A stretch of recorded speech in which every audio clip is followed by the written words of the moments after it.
Hi friends, எல்லோரும் எப்படி இருக்கீங்க? வாங்க வீடியோக்குள்ளே போகலாம். நம்ம இன்றைக்கி 2 ரெசிபி பார்க்க போகிறோம். நம்ம இன்றைக்கி எடுத்துருக்கிறது வந்து அரைக்கீரை. இதை வச்சு நம்ம இன்றைக்கி 2 டிஷ் பார்க்க போகிறோம். ஒன்று வந்து நார்மலாக நம்ம கீரை கடையல், பாசிப்பருப்பு போட்டு கீரை கடைய போகிறோம். இன்னொன்று வந்து இதே கீரையை வச்சு ஒரு சின்ன போண்டா போட போகிறோம். ரெண்டையுமே இந்த வீடியோவில் நீங்கள் பார்க்கலாம். முதல்ல கீரை கடையல் செய்கிறதுக்கு வாணல் வச்சுருக்கோம்.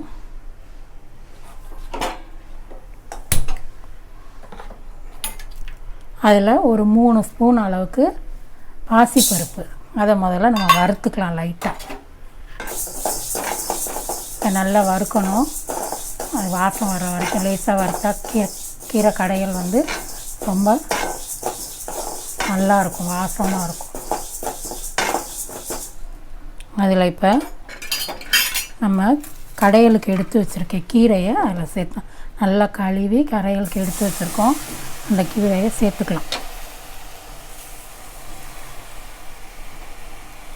கீரை நிறையா இருக்குதுன்னு பார்க்காதீங்க. அதை அப்படியே அவிஞ்சு வரும்போது கொஞ்சமாக போயிடும். இது கூடயே நல்ல ஒரு பெரிய தக்காளியாக ஒன்று வெட்டி வச்சுருக்கேன், அதையும் சேர்த்துக்கலாம். அது கூடயே ஒரு மிளகாய், கொஞ்சோண்டு புளி, ஏன்னா நம்ம தக்காளி சேர்த்துருக்கோம், அதனால் ஒரு சின்ன அளவு புளி, அவ்வளோதான். இதை நம்ம அப்படியே ஒரு மூடி போட்டு அது வேகட்டும்னு அப்படியே விட்டுடலாம். நம்ம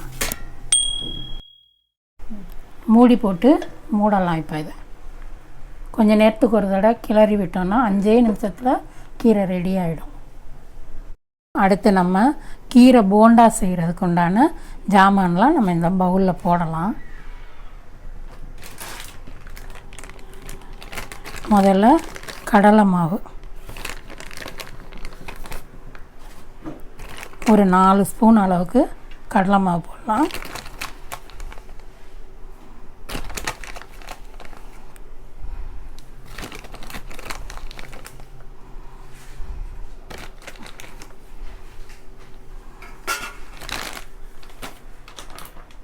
அது கூட 2 ஸ்பூன் அரிசி மாவு,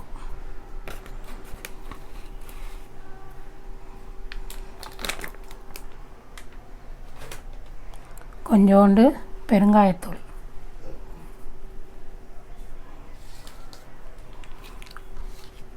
ஒரு 1/2 ஸ்பூன் காஷ்மீரி மிளகாத்தூள்,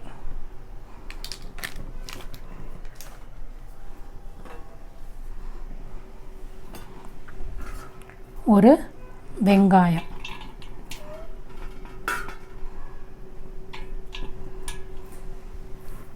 இதை நம்ம நல்லா முதல்ல கொஞ்சோண்டு தண்ணி ஊற்றி கலந்துக்கலாம்.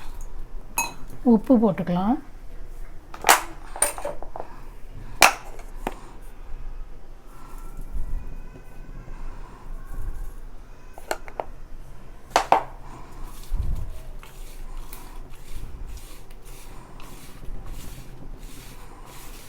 கட் பண்ணி வச்சுருக்கிற கீரையை சேர்த்துக்கலாம்.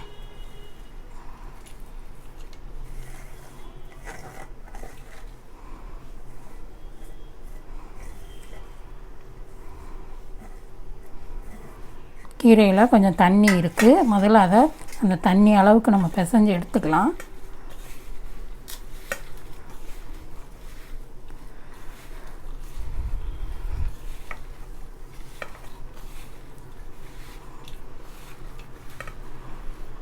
இப்போ கொஞ்சம் தண்ணி தெளித்து போண்டா பதத்துக்கு வர்ற மாதிரி நம்ம போண்டாவை மாவை வந்து ரெடி பண்ணிக்கலாம்.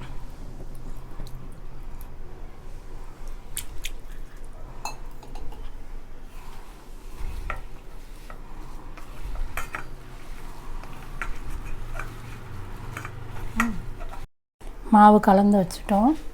இதை அப்படி ஒரு மூடி போட்டு அந்த கீரையை பார்க்குற நேரத்துக்கு இது மூடி போட்டு கொஞ்சம் நேரம் அப்படியே ரெஸ்ட்டில் கொடுத்துருவோம். இப்போ இந்த கீரையை ஓப்பன் பண்ணி பார்க்கலாம் வெந்துருச்சான்னு.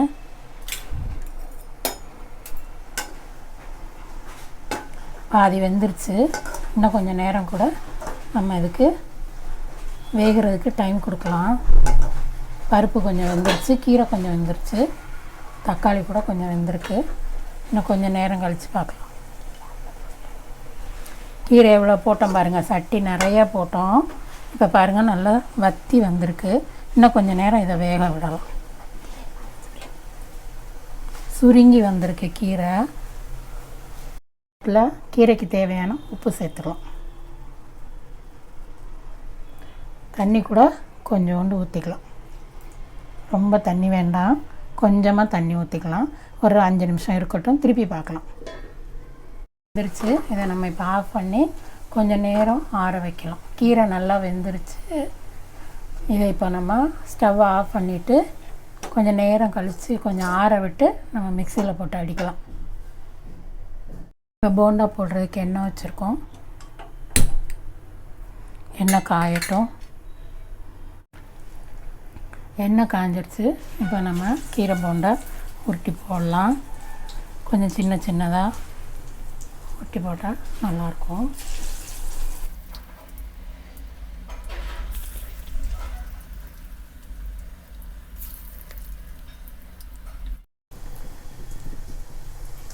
இது அரைக்கீரை.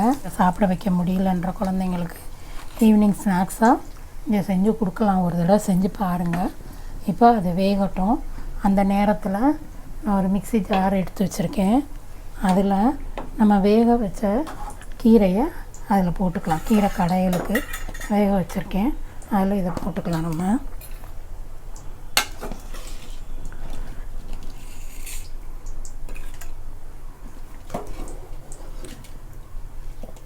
பாசிப்பருப்பு சேர்ந்ததுனால அரைக்கீரையே நல்லது. அதில் பாசிப்பருப்பு, தக்காளி எல்லாம் சேர்த்துருக்கேன். அதனால் இது ரொம்ப டேஸ்ட்டாக இருக்கும். வயிற்றுக்கெல்லாம் நல்லது இது. இதை மூடி போட்டு மூடி ஒரே ஒரு சுற்று தான். இப்போ நான் சுற்றி காட்டுறேன் பாருங்கள். கீரையை மிக்சியில் போட்டு எடுத்துட்டேன். கீரை நல்லா மசிச்சிருக்கு. அதை நம்ம ஒரு கிண்ணத்தில் ட்ரான்ஸ்ஃபர் பண்ணிவிட்டு தாளித்து ஊற்றலாம். இதை அப்படியே சாதத்தில் போட்டு சாப்பிட்றலாம். வேறு குழம்பு, ரசம் எதுவுமே தேவையில்லை. இதை அப்படியே போட்டு நல்லெண்ணெய் ஊற்றி சாப்பிட்லான்னு குழந்தைங்களுக்கு நெய் ஊற்றி கொடுக்கலாம். நான் இப்போ தாளித்து ஊற்ற போகிறேன், பார்க்கலாம். ஒரு ஸ்பூன் எண்ணெய்,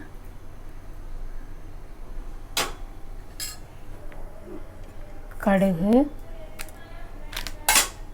ஜீரகம் பொரிஞ்சோடனே 2 மிளகாய், கொஞ்சோண்டு கருவேப்பிலை, இந்த எண்ணெயில் கொஞ்சம் பெருங்காயம்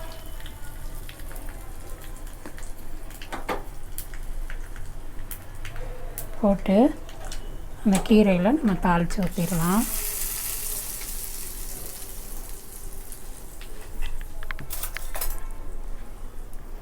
பாருங்கள், அது அப்படி பார்க்குறதுக்கு சட்னி மாதிரி இருக்குது. கீரை கடையில் அப்படி சாதத்தில் போட்டு நல்லெண்ணெய் ஊற்றி சாப்பிட்டா ரொம்ப டேஸ்ட்டாக இருக்கும். உடம்புக்கு ரொம்ப நல்லது. அரைக்கீரையில் செஞ்சுருக்கேன், நீங்களும் செஞ்சு பாருங்கள். கீரை போண்டா ரெடி ஆயிடுச்சு. சூப்பராக இருக்குங்க சாப்பிட்றதுக்கு. ரொம்ப சத்தும் கூட. ஈவினிங் ஸ்நாக்ஸாக சாப்பிட்றதுக்கு, டீ கூட சாப்பிட்றதுக்கு நல்லாயிருக்கும் இது. கடையல், அதோட நாங்கள் இன்றைக்கி செஞ்ச கீரை போண்டா ரொம்ப நல்லாயிருக்கும். நீங்கள் ஒரு தடவை ட்ரை பண்ணி பாருங்கள். நான் போண்டாவை இப்போ பிச்சு காட்டுறேன் பாருங்கள். உள்ளே நல்லா வெந்து கீரையோடு சேர்ந்து ரொம்ப டேஸ்ட்டாக இருக்குது. பாருங்கள், டேஸ்ட்டாக இருக்கும். நீங்கள் குழந்தைங்களுக்கு செஞ்சு கொடுங்க. இந்த 2 டிஷ்ஷும் உங்களுக்கு பிடிச்சிருந்துச்சுன்னா இந்த வீடியோவுக்கு ஒரு லைக் பண்ணுங்கள், ஷேர் பண்ணுங்கள், கமெண்ட் பண்ணுங்கள், சப்ஸ்கிரைப் பண்ணுங்கள். எங்களுக்கு தயவுசெய்து கமெண்ட் பண்ணுங்கள். இதில் தப்பு இருந்தால் கூட எங்களுக்கு சொல்லுங்கள், நாங்கள் திருத்திக்கிறோம்.